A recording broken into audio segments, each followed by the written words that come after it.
প্রথমত বলি যে এই পুণ্যতিথিতে ভগবান রামের আবির্ভাব এবং সেটাকে সামনে রেখে আমি সবসময় বলি যে আমাদের এই শহর ছোট অযোধ্যা নগরীর রূপ নেয়। ফলে রাম ভক্তদের রামময় এই শহরে আজকে সবার সাথে মিশে থাকবো।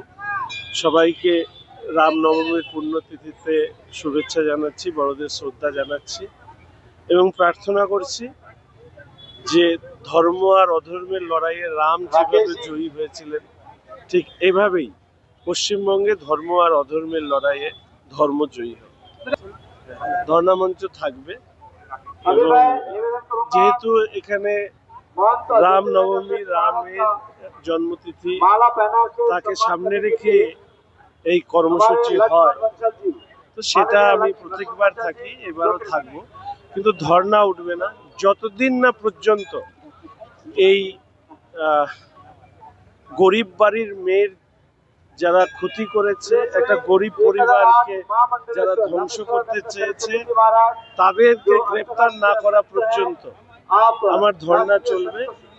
সেটা আমি আজকেও আরেকবার আপনাদেরকে বলে রাখি। আপনাকে উৎসর্গ করেছে এই গানটা। প্রথম কথা, আমি রামনবমীর কর্মসূচিতে এসেছি। এখানে দাঁড়িয়ে এইসব বিষয়ে মন্তব্য করতে চাই না। আসলে যারা রামকে নিয়ে রাজনীতি করতে চান তারাই এই ধরনের কথা বলে।